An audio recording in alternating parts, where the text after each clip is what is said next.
ఉంటున్నారు, వాళ్ళకి ఏం కావాలి అంటే చేయగలుగుతున్నారు అంటే that credit goes to the great personality Dr. B.R.Ambedkar గారు. సో అలాంటి మంచి మనిషి గురించి మాట్లాడటానికి ఒక మంచి మనిషి మన దగ్గరకు వచ్చారు, దట్ ఈస్ డాక్టర్ శివాజీ గారు.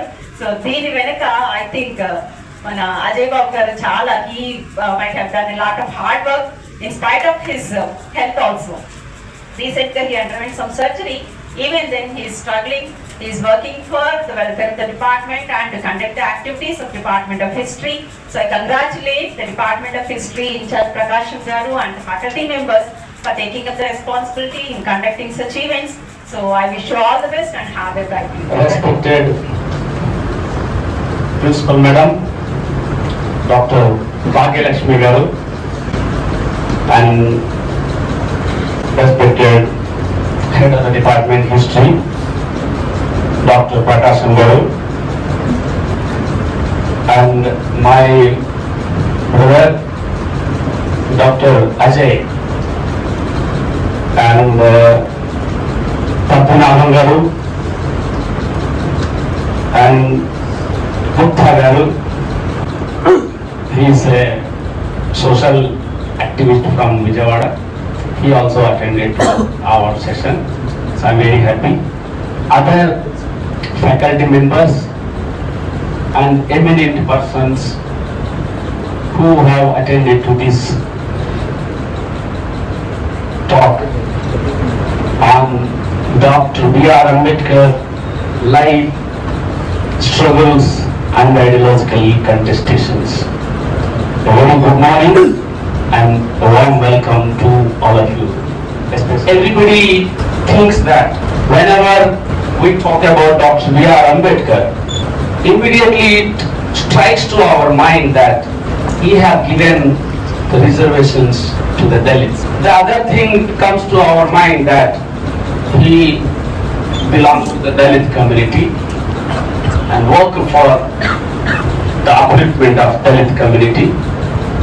And then at the end, many of accept him as the maker of our India's constitution. But beyond that, he have contributed a lot to India. Beyond that, he have contributed a lot to the depressed communities. Beyond that, he have contributed a lot to even to the upper caste. Actually,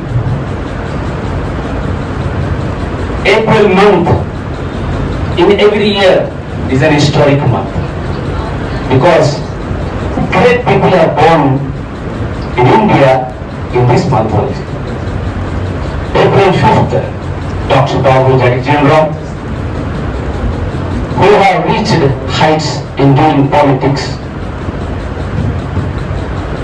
The other great, important, universal personality and a philosopher was Dr. B.R.Ambedkar, who was born in April 14th.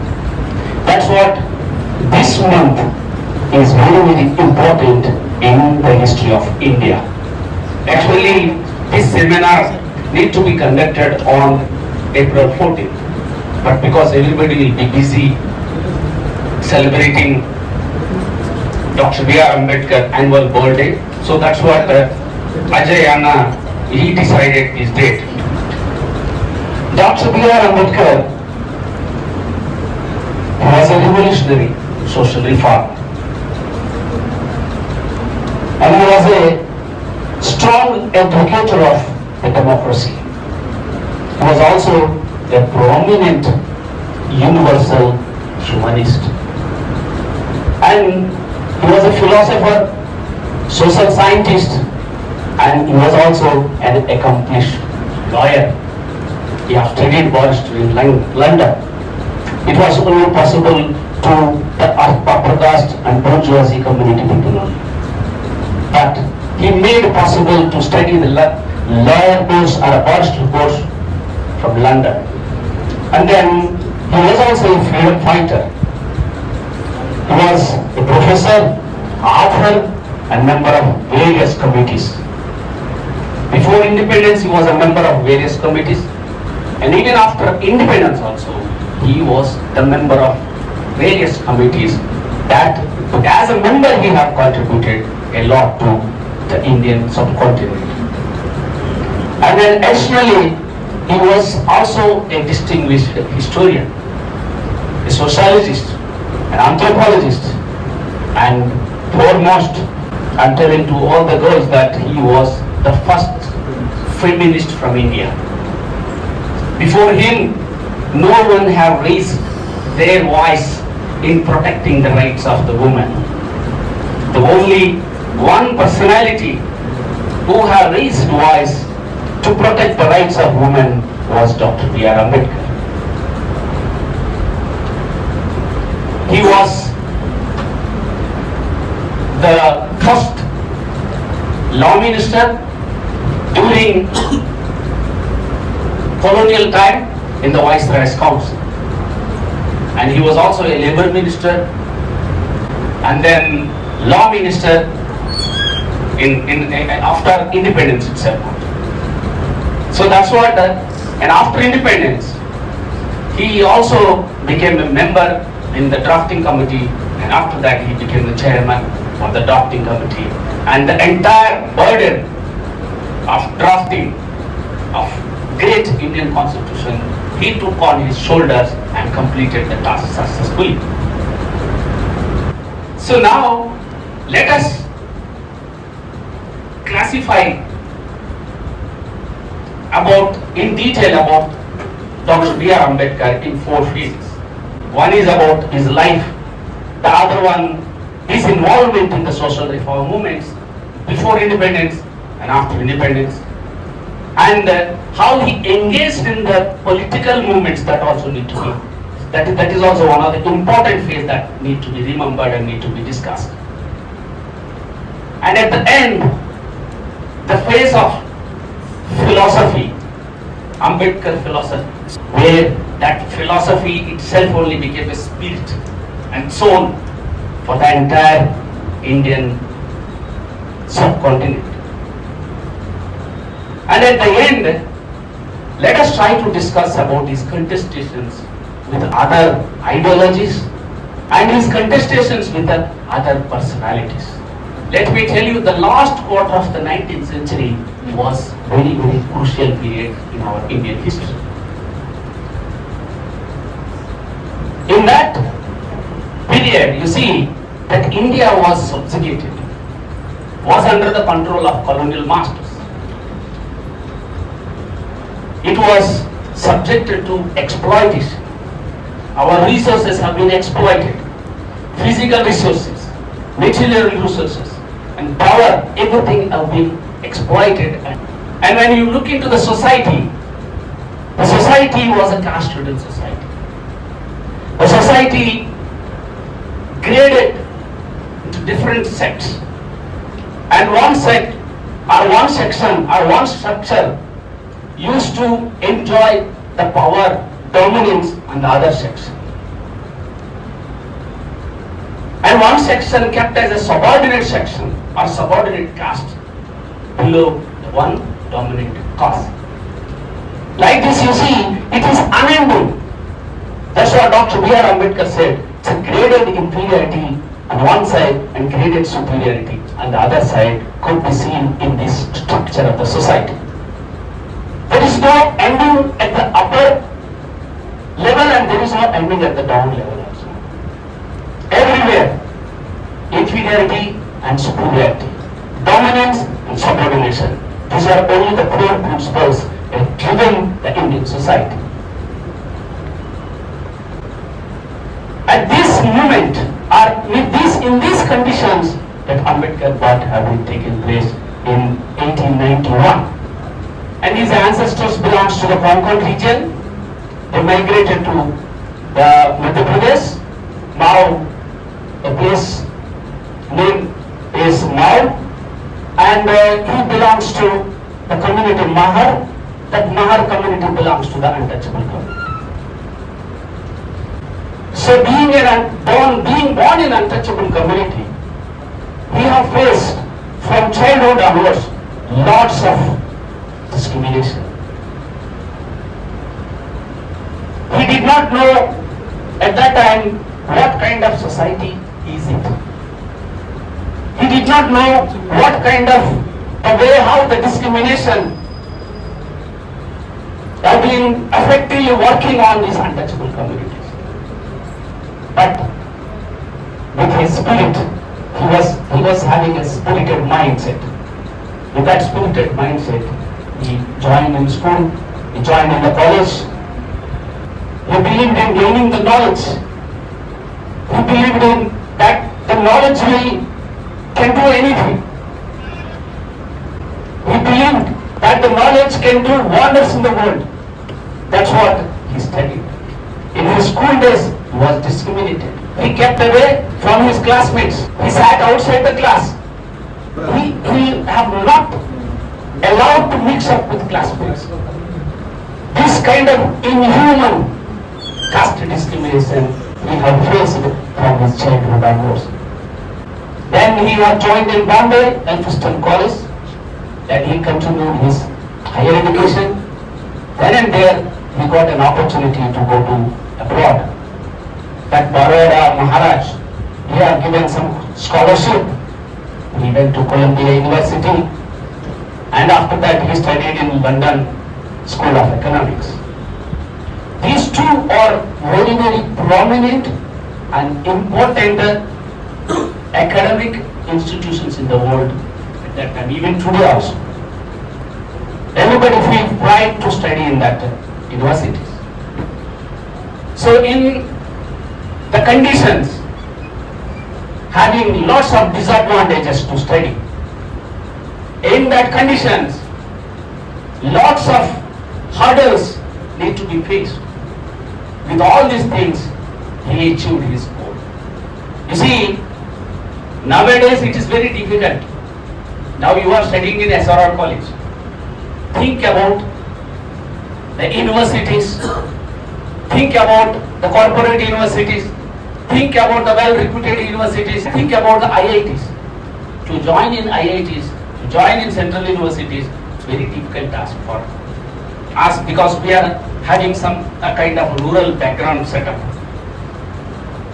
But Dr. B.R.Ambedkar, in the last quarter of the 19th century, he aimed at high level and he reached heights, and he went to London and he went to Columbia and he studied there completely. Almost, you see, 34 degrees he have earned. It's not an easy thing. Even as a student, he did not waste even a single minute also. Maybe you right now you might have wasting your time by watching WhatsApp, watching shorts, reels maybe. But Dr. B.R.Ambedkar, he did not waste even a 1 minute time also. Always he spent his time in the library only.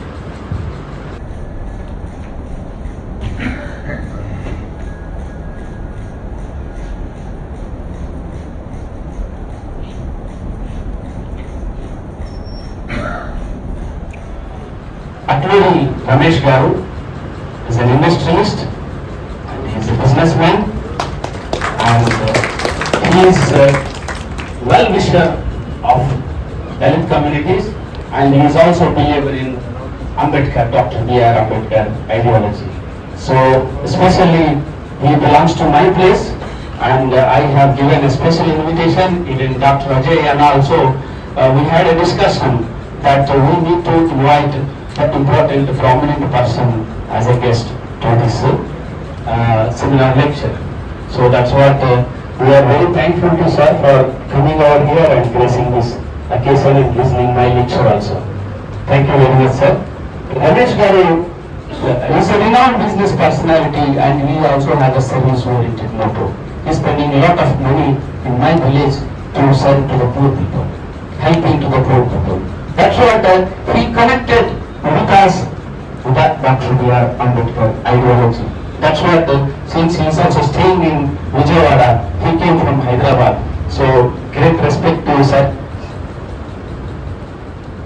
After completing his studies, he came back to India. But there was an agreement between B.R.Ambedkar Maharaj and Ambedkar that after completing your studies, you have to work in their office. But let me real life he has seen over there. He invoked the spirit of a revolutionary reformer.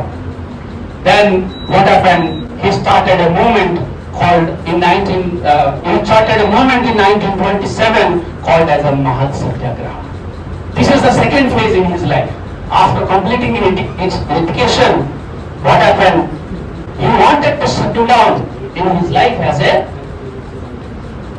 accountant officer in Baroda Maharaj's office. But the situation, the circumstances have not allowed him. The destiny is something different. But what he is doing, that is something different. He came non-cooperation movement, civil disobedience movement, Quit India movement was launched by Mahatma Gandhi. Satyagraha have given a great impact on the Indian minds. But you don't find any kind of a gravity in that Satyagraha. But you see, in Mahat movement and in Mahat Satyagraha, there was a gravity. Dalit people are not allowed to take drinking water from that charger tank. They were discriminated. They were kept away from the water tank. Okay, so they have to die like that only, with thirsty. That Gandhiji, that Dr. B.R.Ambedkar have took it as a very serious issue and as a national issue, and he launched a movement against the caste bourgeoisie people.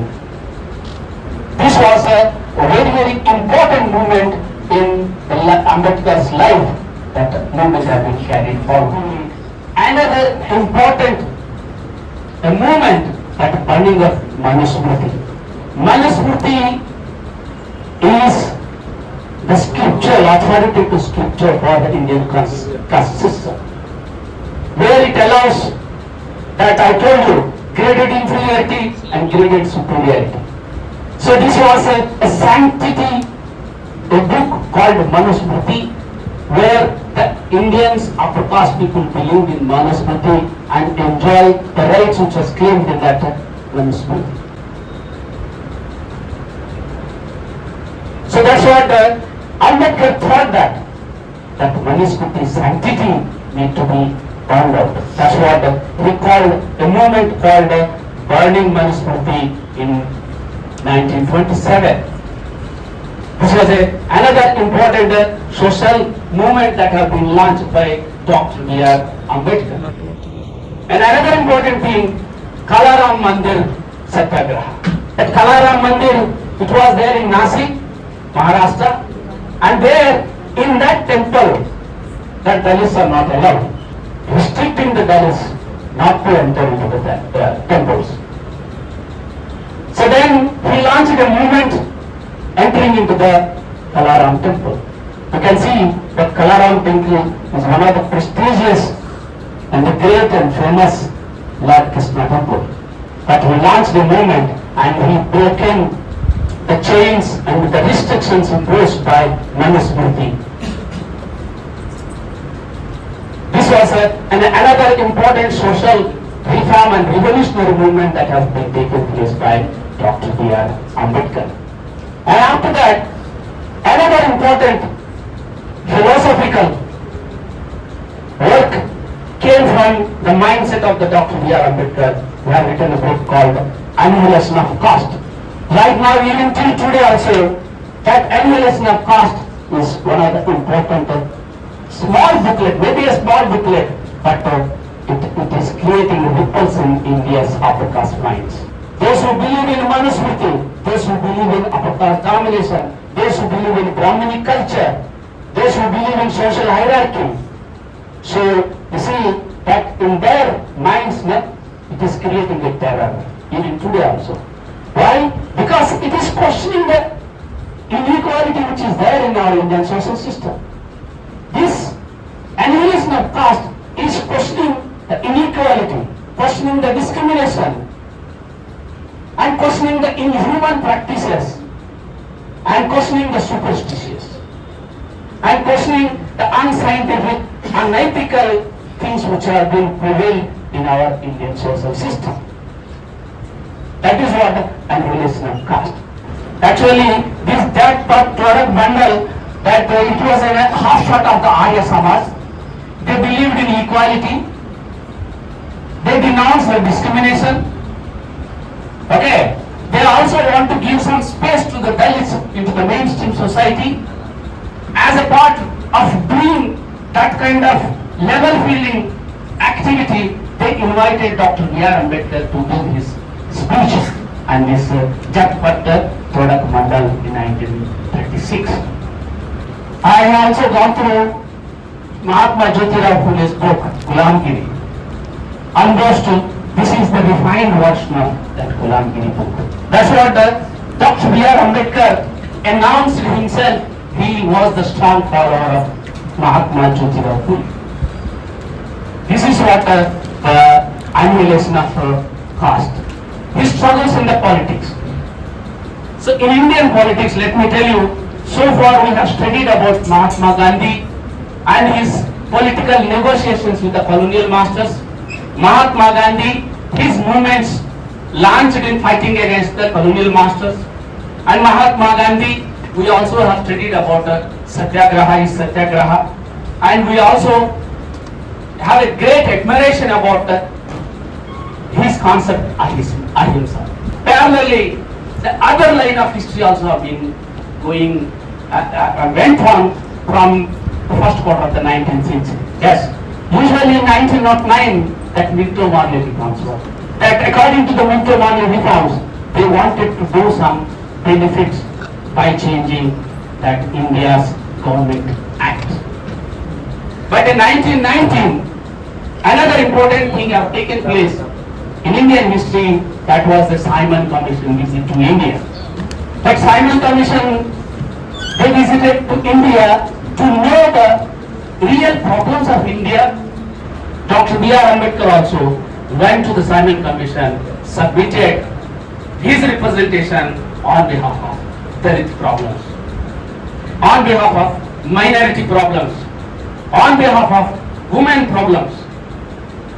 But where these Simon Commissions have been opposed by all our Indian upper caste bourgeoisie leaders, boycotted, showing the reason that there was nobody in this Simon Commission, there was no Indian member in this Simon Commission. But Dr. B.R.Ambedkar, he expressed his acceptance and he welcomed the Simon Commission. Come to India and you know the problems of the minorities and you also get the problems and get the representations from all the communities. Whatever the grievances he expressed in front of the Simon Commission, that the British colonial administration was so impressed. They believed that Dr. B.R.Ambedkar is talking true. His representation is reflecting the reality of the suppression, reality of the discrimination, reality of the inhuman things which have been prevailing in India. Immediately, Dr. B.R.Ambedkar invited to the first roundtable conference, second roundtable conference, and third roundtable conference. Why? Because he showed he showed to the colonial masters the gravity of the grievances of the Dalits, minorities, and women in India. And he also spoke in favor of, in supporting the neglected social problems. That's what the Britishers have given utmost importance to the Ambedkar arguments. So with this, then the conflict arises between Gandhi and Dr. B.R.Ambedkar. That we will discuss in the later. అక్కడి నుంచి నూజివీడు ప్రాంతం నుంచి వచ్చి మీరిద్దరు కూడా మా దగ్గర ఈ రోజే April 14 celebrations of birth of Ambedkar గారిది జరిగిపోతా ఉన్నది అనేటువంటి ఆనందంగా ఉన్నది. కాలేజ్ ఎన్వైరన్మెంట్ క్రియేట్ చేసినందుకు డిపార్ట్మెంట్ ఆఫ్ హిస్టరీ వారికి ధన్యవాదాలు తెలియజేస్తున్నాను.